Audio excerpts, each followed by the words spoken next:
Hello everybody, my name is Lucy Whiston. I'm a research fellow based in the School of Nursing, Psychotherapy and Community Health in DCU. I'll be taking this session today on public and patient involvement in research. I am the Programme Manager in the PPI Ignite Network at DCU. This is the DCU component of the National PPI Ignite Network. And this brings together 7 higher education institutions from across Ireland, alongside 64 national local partners, including additional educational institutions, health and social care services, patient organisations, community organisations, really a broad range of partners that we have on board. And this is funded by the Health Research Board, the Irish Research Council, and the higher education institutes that are involved as well. The purpose of the network, and why I'm explaining this to you, is really to create one shared voice in Ireland to focus on public and patient involvement in research. And this will include developing training and resources and national policies to support and encourage public and patient involvement in research. I have about 10 or so years of experience in public and patient involvement in research, including PPI in my own research, looking at public and patient involvement within healthcare services, and then also providing support for public and patient involvement in research as well. Public and patient involvement in research is quite a mouthful. So you will see and you'll hear me say it is also referred to as PPI. So if you see PPI written down, or if I say PPI, as I've already done, it's public and patient involvement in research. To give you an idea as to what we will go through during this session, I'll focus on a number of different things. First of all, I'll focus on really getting an understanding and being able to identify PPI. And so quite often we might see a study or a service reporting PPI. It's important to be able to really identify, has good quality PPI been achieved, because there can be a lot of overlap in terminology that's used in this area. I'll spend a bit of time focusing on how you would develop PPI within your own work and where to find more information to help with that. So I'll try and keep things as practical as possible to give you tangible resources that you could use to help you to use PPI within your own work. And when we're thinking about PPI, it can be helpful to start thinking about the research process. And so what I have here is a wheel that's been developed by an organisation called Campus Engage. So it's an organisation that brings together a number of different higher education institutes in Ireland to focus on areas relating to research and involving the public in research. And this really goes through the main steps in the research process. So it starts off here in the middle, very much looking at generating ideas. So what is it that research is going to look at?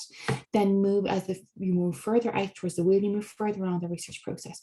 So moving on to looking at developing proposals, getting funding, getting ethical approval, actually starting your project once you have all of that in place, conducting your data collection, be that interviews, be that a clinical trial, be that an intervention, analysing what you find, and then very importantly, implementing that and going back and telling people what you have found.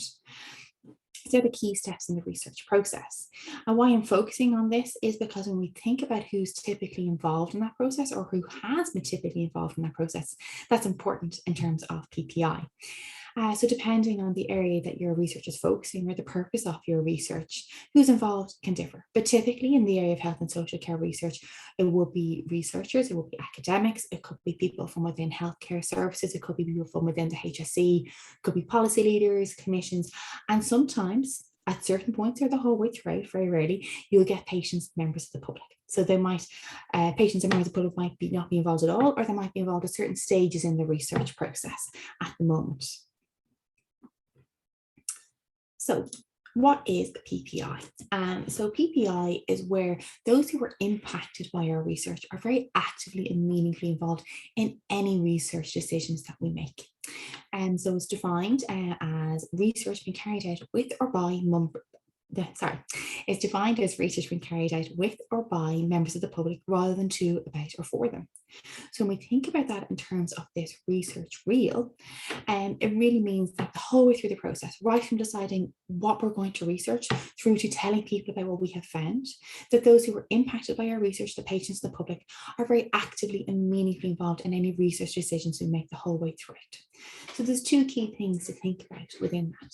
There's the who and the what. So thinking about the who you want to have involved in terms of PPI is those who your research is going to impact or affect. So exactly who that is going to differ depending on the areas that you're working in and the topic of your research. It might be patients, it might be carers, it might be family members, it might be patient organizations. The exact terminology is going to change depending on the focus of your research. The important thing is to make sure that you're including those who your research is going to impact. What we want to think about as well is what are they going to be doing? So it's very important that it's very active and meaningful involvement. So when we think about that, it is any decisions are made, any research decisions are made, those who are impacted by the research have a say in those decisions essentially. Some areas that I can get confused with is with engagement and participation. So engagement is where we're telling people about our research and telling people what we have found. Really, really important, but there's no role there in any of the decision-making process, so that's not involvement. Participation is where people are taking part in our research as research subjects. So they might be taking part in an interview, they might be providing a sample, or they might be completing a questionnaire. Oh God, again, absolutely vital for our research, but there's no role there in any of the research decisions that are being made. So that doesn't come in to involvement. It's really that active decision making by those who are impacted by our research in any research decisions that we make. It can be helpful to think about that in terms of examples of what that can really look like. So again, using this idea of the wheel here, going from towards the top here on the left, it's going right from thinking, well, what's going to get funded to be researched? What is the research question we're looking at? Looking at the materials that are going to be used. So for example, any information sheets or consent forms or any surveys or questionnaires, having patient and public input on that. Including them on a research steering committee or research team, whatever makes sense for an individual project, and including them in the dissemination. So it could be as co-authors on a paper or a publication, or including them as co-presenters at an event or at a conference. So it's that whole way through the research process. It can be equally helpful to think about what PPI isn't when we're thinking about these examples. So again, to be very clear, it's not providing a sample, as important as that is. It's not completing a questionnaire, and it's not taking part in an interview, as important as all of those examples are. I have two examples here from two projects that we have been involved with to really help you to think about what this might look like in reality. So the first project here is a service user-led evaluation of Dublin Simon Community Services. So the PPI Ignite network at DCU supported the PPI side of this, and this was conducted with the Dublin Simon community and Breach Casey and Siobhan Russell in DCU. With 6 peer researchers. So the purpose of this research is really to conduct an evaluation of the services that Dublin Simon community were providing. And this was conducted in 2019 and 2020. The method used was peer researcher administered questionnaires. So a questionnaire was used to assess the service. The questionnaire was developed and administered by peer researchers, so by people that were actually using Dublin Simon Community Services. And so they were members of the research team. They were involved in terms of refining the research question, development of the questionnaire, the wording of the questionnaire, the questions that were included within that, the focus of the questionnaire, and looking at the information sheet and the consent form. They actually conducted the data collection and the data entry, and they also had a role to play in terms of the data analysis. From their preference, they had a greater role in the qualitative data analysis than the quantitative data analysis, and they were co-authors on publications from this. They were planned to be co-presenters or to present themselves to the management of Dublin Simon Community. Due to COVID, plans changed there, but there was very strong PPI the whole way through this project. Another project that we assisted in terms of PPI was a peri-op OG trial. So this was run in the School of Health and Human Performance in DCU. And this was a trial that was looking at an exercise-based intervention for gastric and esophageal cancer patients.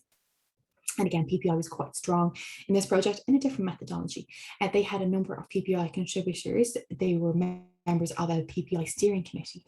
So they were involved in everything from refining the research question, refining the intervention that was implemented, looking at any of the materials that were given to participants, so things like information sheets, consent form, and information that were given to take home after the intervention, and then right through to dissemination in terms of co-presentation of findings. So there are two examples to help you think about what PPI can look like in reality. The area that's very important to focus on is the terminology that gets used when we come to think about PPI. And given the areas that you're all working in, you will be quite familiar with this. But when we're thinking about PPI, we want to include the people that our research is going to impact. But the name of public and patient involvement is public and patients. But when you think about the broader range of research that takes place from the methodology, from the topics of the cohorts, there's a number of different words that can be used for those groups there. So I have a small flavor here of terms that can be used for patients and the public, be that consumers, diabetics, public, citizen, expert by experience, patient organization. These are all words that can be used in place of patients and members of the public. And you will see when you start to look in this area, they get used quite interchangeably depending on the topic or the cohort that you're working with. And you will be very familiar with this within your day-to-day working experience. The important thing to think about is how you use this terminology. So a lovely piece of work was done by Avril Kennan and the HRCI, the Health Research Charities Ireland, on this. And really the take-home message was that once you use the terminology you're using respectfully, that's okay. And once you are including those who your research impacts from the perspective of PPI, again, that's okay. So not to get too worried about the terminology. And this is something that has been explored again more recently. This year, there was a publication from the UK from a number of PPI contributors, people that have actually been in the role of PPI contributors, some of them for as many as 20 years, looking at this idea of terminology. And their take-home message was that you need to make sure that you have both the patients and the public involved when you're planning for any PPI in your research. And again, that what you're thinking about here is having the people who your research is going to impact involved. So having people who have that experiential knowledge, who have the day-to-day lived experience of the topic or the illness that you were looking at, and then they are in a position to take on that role of PPI contributor. And you'll see that all this terminology is used interchangeably, but not to get too bogged down about it once you're including those who your research is going to impact. Another area that we can get a lot of confusion is in relation to the terminology for involvement. And we've touched on this slightly already. So when we're talking about involving people, it's that those who research is going to impact have an active and meaningful role in any research decisions that we make. One area that can be confusion which is with participation. So these people that take part in our research as research subjects. So giving samples, taking part in interviews or questionnaires, really key, but again, non-involvement. And the same with engagement. That's where we're telling people what we're doing, telling people about what we have found, but there's no role there in the decision-making process. When you start to look at the literature in this area, you'll see that these terms get used interchangeably. So, for example, if you were to look at any Canadian research, you would say that they are off and know that what you're looking for is a very active, meaningful involvement in any decisions that are made in relation to the research. So we have a PPI Ignite network dedicated to supporting and encouraging PPI in Ireland.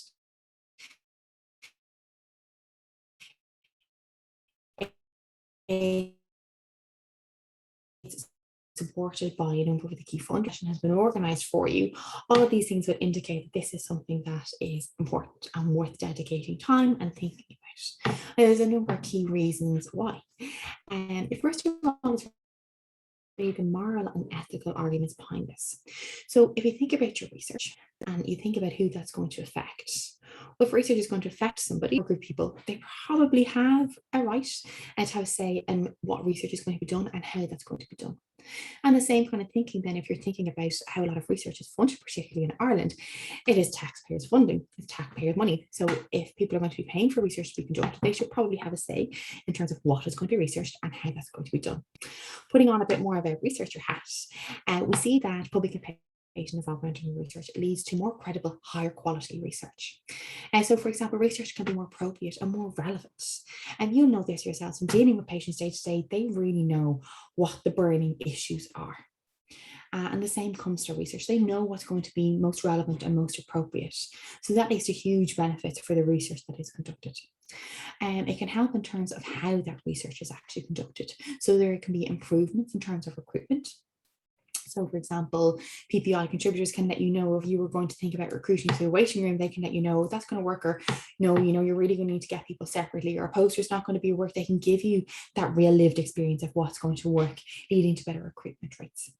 It can lead to more user-friendly data collection. So in terms of the questions that you're asking, how you're phrasing them, the order in which you're asking them, how you're asking them, it can lead to more user-friendly data collection and then higher quality data.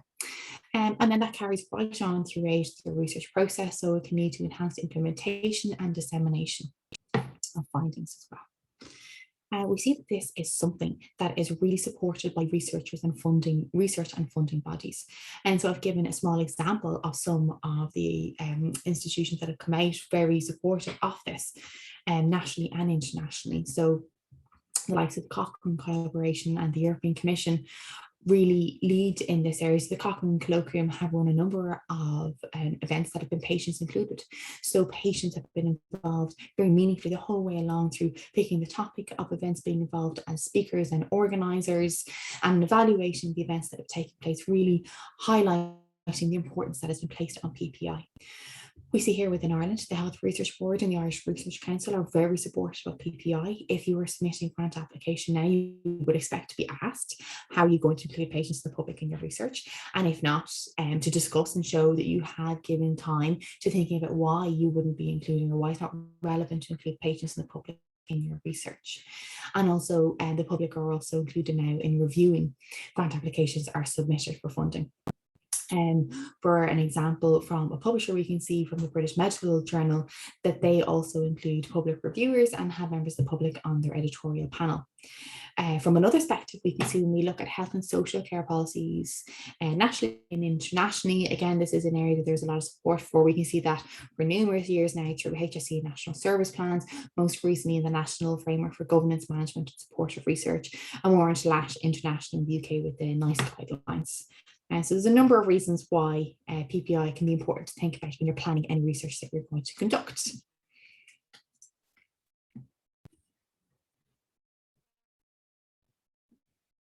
As important as PPI is, as with anything, there's always going to be barriers. And it can be important to think about them in advance, so it's something that you can plan for. There's some research conducted on this, which is always helpful. So we can see that some of the key barriers that we tend to come up against when we're looking at including patients in the public in our research are linked with resources. So getting the funding and the infrastructure in place for that. So how are you going to get funding for the additional time that this is going to take for you in planning research and conducting research? How are you going to get funding to bring in your PPI contributors to compensate them for their time and for their expenses and any work that goes alongside that? What about the infrastructure to support that and help you in implementing that? And another key barrier can be attitudes, and people may have concerns, very understandably, in this area about including patients and members of the public and issues that might come up along the way. And one of the key barriers is recognition of payment. So it is best practice that you would cover the expenses, but also you would give people compensation for their time for taking part in the research process. And that can be a barrier to get the funding for that and actually having systems in place to implement that. There can be inconsistency, as you've seen, in terms of terminology, and inconsistency in terms of what we're looking for and what we're hoping to achieve in terms of PPI. And there can be barriers in relation to leadership. When we looked at this ourselves in DCU, a lot of the same barriers came up. So the two key barriers were time and implementation, and this was looked at from the perspective of researchers, but also patients and members of the public as well. So the key barrier was time, for researchers to have the additional time to dedicate to conduct very meaningful PPI, to recruit people and to support them the whole way along. From the patient organisation perspective, it was very much around there being adequate time for them to really meaningfully input. So the examples of requests coming through to find PPI contributors and get their input within very, very short time frames. And another barrier that was identified was implementation. So that's getting the funding, being able to recruit PPI contributors and really be able to put that into process. On the other side, there's also enablers. Again, this is something that we looked at within DCU with researchers and with patient organisations. And we can see that a lot of enablers for the research is really centred around having access to patients and members of the public, having links with organisations, but also being aware of the positive impact on their own research. From the patient organisation organization side of things, it was very much having support there for PPI, support from within patient organizations, from patients and members of the public, but also from researchers as well. And then having the PPI Ignite network within Ireland was an enabler for PPI as well. So there's barriers, but also enablers.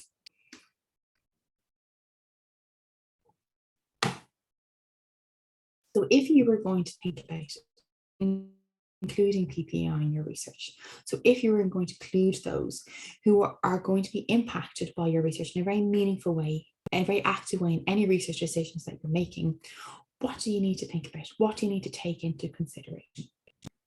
There are a number of things that you need to take into consideration, but first it's important to note that there isn't a one size fits all. If you think about the large breadth of research that takes place in terms of the methodology, in terms of the cohorts, in terms of the topic that is focused on, there isn't going to be a one size fits all. But what we do have is that there's a lot of resources out there that we can draw on. And so I'll go through some of the key things that you would like to think about if you were planning for PPI in your research. And as much as possible, I will link it on to very concrete resources that can be helpful when you're thinking about these questions. So first of all is principles. So if you think about who you're bringing into the room in any research project, and then you're bringing patients and members of the public into that same room as well. People come from very, very different backgrounds, very, very different disciplines, very different purposes of being there, and very different experiences that they're bringing into the room with them. And you want to make sure that everybody's on the same page, because everybody's going to give in their time and their expertise and their knowledge. So you want to make sure that we get as much as possible out of this. And one thing that can be helpful for that is to think about the principles of PPI. And so I have some examples of principles for PPI here. They've been developed by an organization called Involve in the UK, who've done a lot of work in this area. And these principles have been widely used. So it's thinking about things like respect, value, transparency, responsiveness, fairness of opportunity, and accountability. They're key principles to think about in advance of starting any PPI, making sure that everybody involved is aware of these and is on board. You need to think about why you are doing your PPI. So what is the purpose of this? What are you hoping to get out of it? And are there any limitations? You are going to be giving of time and expertise. It will take longer, so you want to be very sure that you're getting what you want out of it. And it can make it easier in terms of planning and implementation and avoiding issues as you go throughout the research process with PPI if you think in advance about why you are doing it and what it is that you're hoping to get. So for example, one way that can be helpful to think about this is developing a terms of reference for your steering group or your research team, if that's how you're going to include PPI within your work. And I have examples of example terms of reference that you can use there for that. Another thing you want to think about is who. Who are you bringing into the room and what is it that they're going to be doing? You want to make sure that you're not always cherry picking the same people. So you want to have patients and you want to have members of the public. And ideally you want to have at least two. So that there's not one person going in on their own. It's best practice in terms of moral support and being able to have a wider breadth of input. You may want the people to be linked with a broader group of patients and members of the public as well, depending on your project. But you want to be very clear in terms of exactly what it is they're going to be doing, how they're going to be supported, and what you're hoping to get from that. So again, one way that we can think about supporting this is in terms of developing a role description or a job description that you can develop with your PPI contributors. And again, I have a link there to a sample job description that you can use for that. One of the biggest things to think about is the how. So how are you going to include PPI within your project? What is that going to look like? How are you going to support PPI?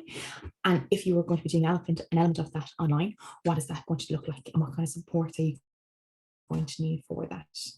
And this is perhaps one of the biggest elements to think about.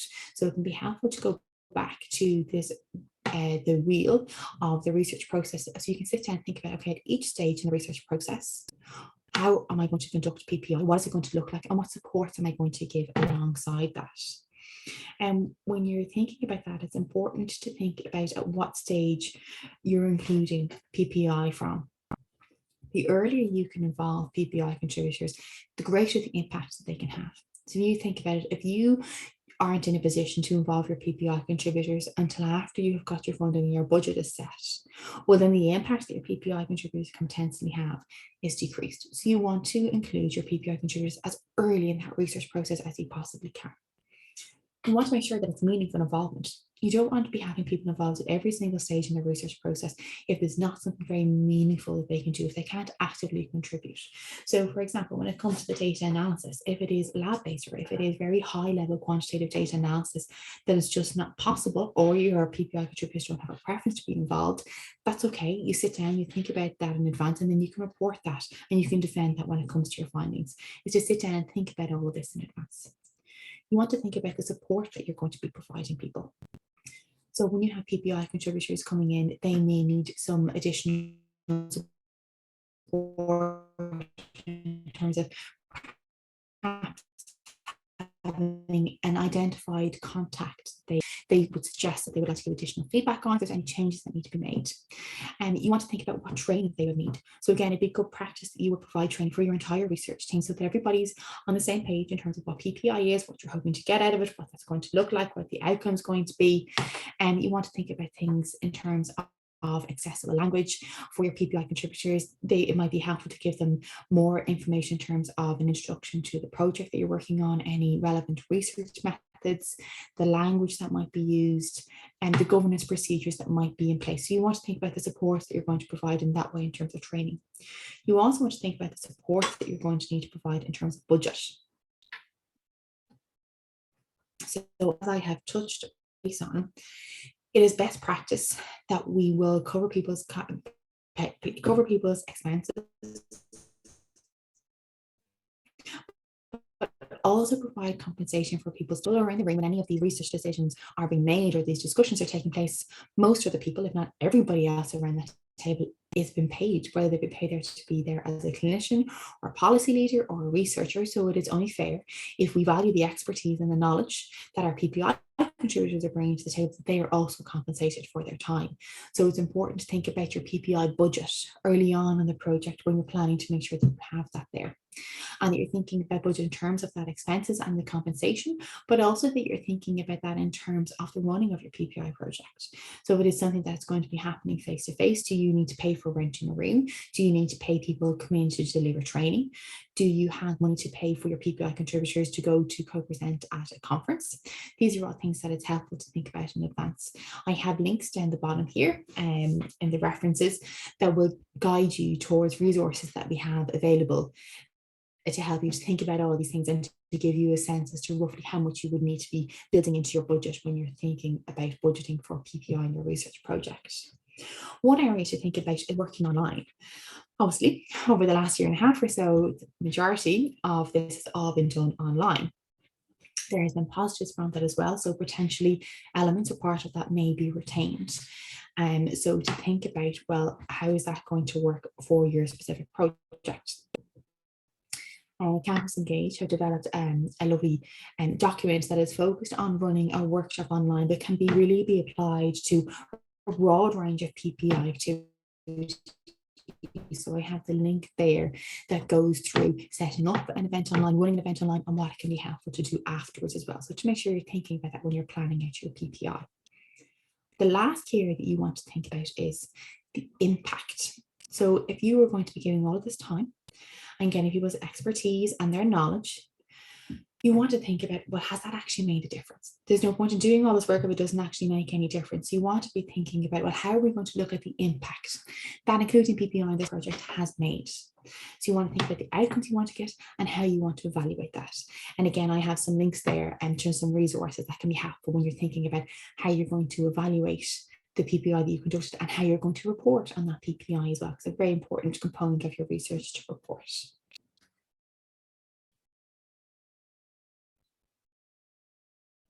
Another key area to think about is PPI and ethics. So at the moment, you do not need to get ethical approval to include those who your research is going to impact as part of your research team, unless it's with a very vulnerable group. And then you would need to. Because if you think about anybody else that you will be asked to include in your research team, you don't need to get ethical approval to include a doctor or a nurse or another researcher on your team. But it can always be very, very helpful to make sure that you are acting as ethically as you possibly can. So there has been some guidance that has been developed for this, and I have the reference for it here and some of the key points from it up here. Things to think about to make sure that you're acting as ethically as you can. And this is very much focused on including PPI in very early stages of developing your research project. So be that when you're developing a grant proposal or a grant application, it's in those very early stages. So some things to think about to make sure that you're acting ethically as you possibly can is making sure that you're giving sufficient time, avoiding tokenism, so making sure that you're really using the input that you're getting from people. Registering and acknowledging your PPI work, so reporting on it, communicating very, very clearly so people know exactly what it is that they're doing, what you're doing, what you're going to get out of it, what they're going to get out of it, and thinking about fairness of opportunity, being very clear on what is the research and what is your PPI, particularly when it comes to qualitative research, and thinking about confidentiality and really valuing and acknowledging and rewarding any PPI involvement that you have. So as I said, there unfortunately is no one size fits all approach when it comes to PPI. So that means that unfortunately, I can't stand here and say you need to follow these 5 steps and then you are going to have your PPI, because that wouldn't work with the breadth of research that we have in terms of methods and groups and topics. But there is a wealth of resources out there. You have a starting point with the references that go alongside these slides at the end. And then there's additional places I will point you towards now, because when we look at the resources that we have available, often they will get broken down in terms of the methodology that you're going to use or the group that you're going to research. So there will be resources that might be specifically appropriate for you in the area of research that you're looking at. And we're very fortunate in Ireland that we have the PPI Ignite network. And this has been in existence since March of this year, and as a follow-on from a previous phase of funding, the PPI Ignite Awards. So the PPI Ignite network brings together, as I said, the 7 key higher education institutions alongside 64 national local partners. I have the national partners there and some of the local partners, so they're the local partners that are linked with DCU. So in terms of resources that would be helpful for you when you're thinking about this, there is going to be training that will be developed that will focus very much on supporting PPI in research. And so there is some training already developed and more that is on the way. And again, there will be resources that will be developed and there's support and guidance available as well. So within each of the higher education institutions, there is a program manager. So I'm the program manager for DCU, and there's a version in all of the other higher education institutions as well. And we will provide support and guidance if you're applying for PPI or implementing it within your work. Typically, it is for within your own institution, but as much as possible, we are happy to support it broader than that if it is feasible at that moment in time. And so because the network is only in existence from March, the website and that is starting to get up and running, we have a page within DCU, and I have the link there for you that's going to link you towards additional resources that might be helpful for PPI. But we're very lucky to have the PPI Ignite network here in Ireland. And more internationally, there's a number of other organizations that have a lot of resources and a lot of supports in this area. So NIHR are involved in the UK, NCCP as well, PCORIA in Canada, and the International PPI Network all have resources that might be helpful for you if you're looking at developing PPI in your work, to give you a starting point as to where to go to find additional supports and resources. And also we think about journals. There can be a lot of advice and resources in journals. So key journals in this area will be health expectations and research involvement and engagement. So that is very much a whistle-stop tour of giving you an introduction to public and patient involvement in research, and what you need to think about if you're going to include in your work, and where you might go to get more information. If you do have any questions, or if you would like any additional resources in any particular area, do feel free to contact me. My email address and our Twitter is down there, so feel free to get in touch.